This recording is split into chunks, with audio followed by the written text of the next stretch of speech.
It was not very surprising that the Indiana Fever went down to the Minnesota Lynx, but this game ended up getting quite physical with some elbows to the face. Fans were astounded by what they witnessed. Everyone was furious after Lexie took a shot that was so filthy. And it all took place immediately following the drama involving Sophie Cunningham and Caitlin Clark. Fans of the Indiana Fever are tired. Players are left perplexed. As usual, the league remained silent. Let's examine what actually transpired last night. On hold there, but then that is a technical. That is a technical. Dead ball, contact. Do you believe Caitlin Clark and her colleagues are adequately protected by the WNBA, or are they left in the dark? Tell me in the comments section. This wasn't just another hard game, so let's establish the scene. It was Indiana versus Minnesota. Additionally, it seemed more like a fight night special than basketball. Because of how precariously the Fever season has been going, fans were already apprehensive. Due to Caitlin Clark's injury, the squad is having trouble finding a rhythm. You knew something crazy was going to happen when you added Sophie Cunningham's reputation for stirring things up. However, no one anticipated that Lexie would be the one to take a direct elbow to the face. On hold there, but then that is a technical. That is a technical. Dead ball, contact. The replays made the play appear much worse than it did in real time. You could tell how cruel it was by looking at Aaliyah Boston's expression, that "oh no" reaction. Furthermore, let's face it, it wasn't an awful accident. Kayla McBride's elbow appeared deliberate. Online fans quickly criticized it, claiming it was just another instance of the Fever being pummeling while league officials and referees did nothing.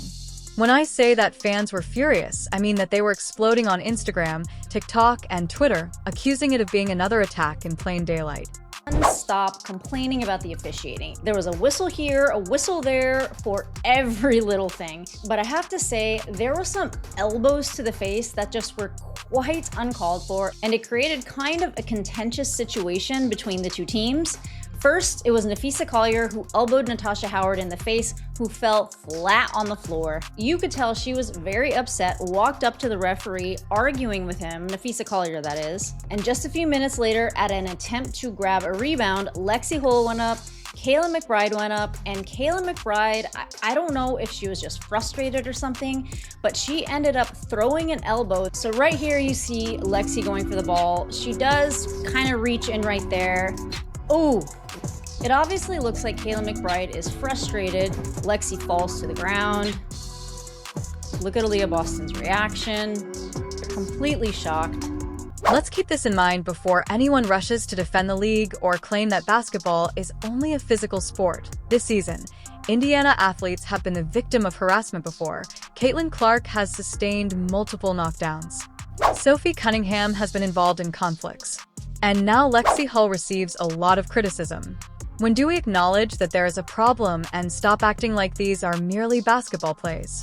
Because, in my opinion, the WNBA is beginning to appear to be a company that has no authority over its players and has no desire to safeguard its top players. Consider it. The league's face should be Caitlin Clark, correct? She is largely responsible for bringing the WNBA into the mainstream of sports discourse, selling out arenas, and increasing TV ratings. What is the compensation for that, though? The commissioner is hiding as if it were no problem, the referees are swallowing their whistles, and the opponents are making cheap shots. While the most marketable player in decades gets smashed around like it's open season, Kathy Engelbert has remained invisible. And it's no longer just Caitlin. Currently, strays are being caught by her teammates, including Lexie. Let's go back to how the actual game played out. Both figuratively and practically, Minnesota came out firing. Napheesa Collier appeared unstoppable after dropping almost 30 points. With 26 of her own, Kelsey Mitchell attempted to keep Indiana in the game, but you're not winning much when Caitlin Clark is out, and your point guard position is essentially a revolving door of who's available tonight. By the time the elbow to Hull occurred, it felt like the breaking point, and the Fever appeared outmatched and out-hustled. This is where the irony enters the picture, as it appears that Indiana players have perfected the art of standing around acting surprised. Lexie is elbowed. She's in a bad mood. Her teammates were staring at her as if someone had ruined their food. Doesn't go, and now it's McBride getting pulled. Earlier Boston, what the? Where is the battle taking place? Where is the resistance? Is there a teammate who is speaking up and saying no today? You get silence instead. Hands on hips. Perhaps that's all. They seem to have been taught to never react, which makes sense given that the villain is always shown whenever someone does react. Think Sophie Cunningham attempting to become physical. The attackers, meanwhile, leave as if nothing had occurred. Thus, the topic of discussion is change. It's not simply about the fever going away or Lexie Hall's injuries. It has to do with the WNBA's culture. Why does this continue to occur? Why are the celebrities being singled out? And why does the league appear to be more concerned with posting TikTok dances than with player safety? Can you imagine the outcry if this had been the NBA? The league management would have issued 3 statements, cut half of the roster, and suspended the referees before the game if either Luka Doncic or Stephen Curry had been elbowed in that manner. However, the WNBA remains silent. Things are going as usual, and let's not pretend that Indiana has never been in this situation. Rewind a few weeks. Caitlin Clark is knocked around, shoved, and had her hips checked. The only person on Indiana who appears willing to play with an advantage is Sophie Cunningham, who is receiving criticism for just being Sophie. Lexie Hall is then assaulted. The same question is eventually being asked by fans. Where is the defense? Because it falls on the teammates if the officials don't intervene and the league doesn't speak up, and it appears that the Fever would prefer to send a courteous email than stand up for one another. It's embarrassing. The word is embarrassing. Boston is meant to be the enforcer and the anchor. She should be the one to establish the tone, yet all she's doing is posting the astonished face meme.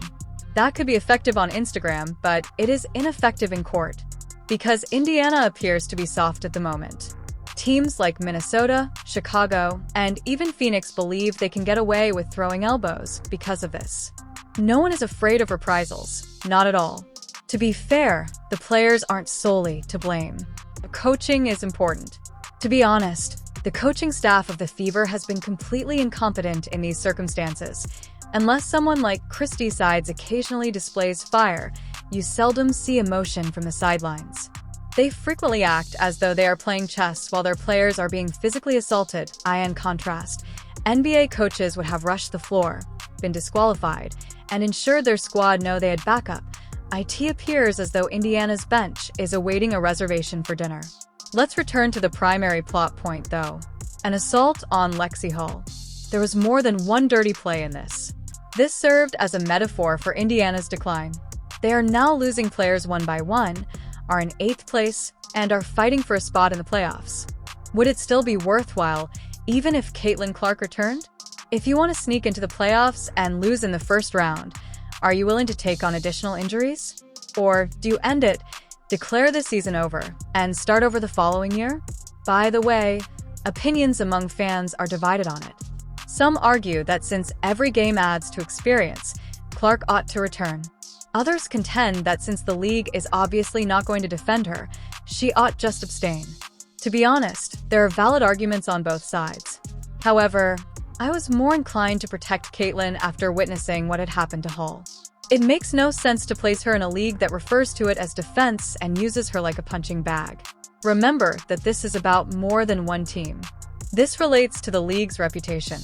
The WNBA is looking for expansion, fans, and television partnerships. However, how can you develop while your celebrities are being attacked on national television? Who wants to watch Sophie Cunningham, Caitlin Clark, or Lexie Hall end up on the floor during every game? Basketball isn't that, it's a circus. And casual fans leave a circus unless the clowns are hilarious, and the WNBA isn't funny at the moment. It's pitiful. Since Kayla McBride isn't just some benchwarmer, let's now discuss her personally. She has served in the military. She is more knowledgeable.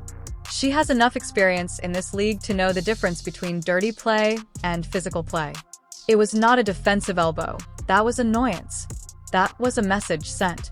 Furthermore, the fact that she left without facing any significant repercussions demonstrates just how flawed the system is. Indeed, I can already hear the justifications. It's only a segment of the game, I see. Lexie, Hull must become more resilient. Indiana needs to quit crying.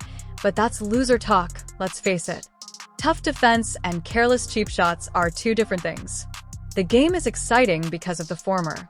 The latter causes viewers to wonder why they are watching.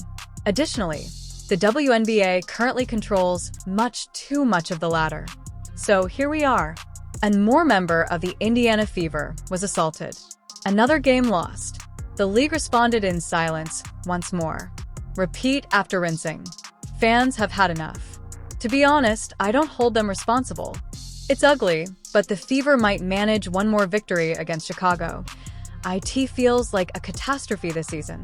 And things won't get better anytime soon unless someone in that locker room gets a backbone. This is where fans become extremely upset. The double standard. Caitlin Clark is whistled when she even breathes close to a defender. Sophie Cunningham is labeled the villain of the league when she knocks into someone. Crickets. However, when Kayla McBride delivers an elbow that might be included in a UFC highlight, there was only a nervous laugh and a brief shift in topic from the commentators, the league administration, and the referees. Depending on their status or ability to tick boxes, some players seem to receive free passes. Fans haven't let this one go, so let's talk about the teammates once more. As if they were anticipating a Jumbotron replay, the Fever stood around watching Hull get hit. Feeble. Utterly feeble. Punches are not necessary. Act like you care that your friend just received a beating, even though no one is requesting a WWE cage match. Make it obvious that there is a cue by stepping in, pushing someone back, and getting in their face. Rather, Indiana appears to be a group of spectators, and that's precisely the reason these occurrences continue. Opponents realize they can continue firing when no one retaliates. Think about Sophie Cunningham as an example. She is the only player who demonstrates that she won't accept trash from anyone, whether you like her or not. Do you recall the times when coaches had to restrain her? That is the appearance of fire.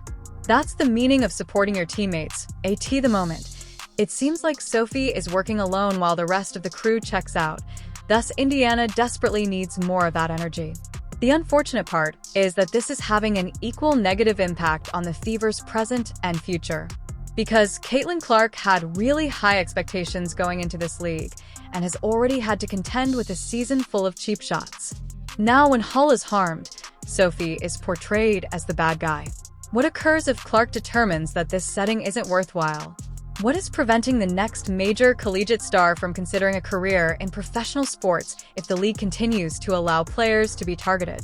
The WNBA likes to claim that it is gaining momentum, but if your players are hurt, treated disrespectfully, or are simply tired, momentum is meaningless.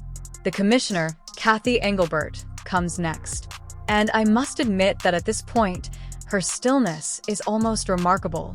She has a remarkable talent for avoiding accountability as if it were a sport. This year, how many Fever players have been affected? Caitlin Clark has been pushed to the ground how many times? How often has Sophie Cunningham been accused of displaying emotion in the media? Kathy continues to remain silent. She might be holding out for a marketing chance. Perhaps she hopes the dispute will go away. Fans aren't stupid, though. They observe what is taking place. They observe the partiality. They observe the lack of action. They're also sick of it. Let's take a moment to focus. The season in Indiana is essentially over. On the itinerary once more are Seattle, Phoenix, Chicago, and Minnesota. At best, they defeated Chicago. In the worst scenario, they lose out and end up feeling remorse. This is the worst part. What's the point, even if Caitlin Clark returns for a game or two? You're putting her health at risk for a league that won't protect her, for a team that can't defend itself, and for supporters who are already getting ready for next season. Sitting out, regrouping, and returning stronger is sometimes the best course of action. Critics will undoubtedly refer to that as soft. They will claim that Clark must return for Indiana to compete. Let's face it, though, this is no longer about competition. It's a matter of survival. Because Clark's hasty return is a surefire way to end things if Lexie Hull's elbow is any indication of what's to follow. And what do you know? Perhaps the Fever will have to learn their lesson the hard way. Perhaps they must reach their lowest point before they understand that you can't continue to be pushed around by teams. The unfortunate thing is that Indiana have genuine skill. With anyone, Kelsey Mitchell can score. Boston is physically capable of controlling the pain. Clark is Clark, a once-in-a-generation shooter and playmaker, while Hall and Petty add vitality. However, if the culture remains poor, none of it counts. The Fever will continue to lose toughness, play, and muscle until someone outside says enough is enough. Additionally, supporters will continue to watch in exasperation as they wait for someone to act. The bottom line is as follows. The assault on Lexie Hall wasn't a one-off incident. IT was the ideal representation of the Fever's whole campaign. Soft reactions, a lack of league accountability, and players left on the pitch as rivals celebrate. Because they are aware that things don't have to be this way, fans are furious. Sophie has displayed some fire. Although they have witnessed brief displays of competitiveness, they are insufficient. Indiana must determine if they will ultimately push back or become the WNBA's punching bag. In the interim, anticipate more elbows, more cheap shots, and more top-level quiet. Because the WNBA is an expert at one thing. It's acting as though nothing occurred. That's it then. Another Fever player went down on the floor, and the league has yet to respond. To be honest, fans ought to be over it. Now, though, I would like your opinion. Is the WNBA solely to blame for this?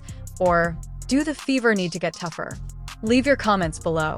For more, click like and subscribe.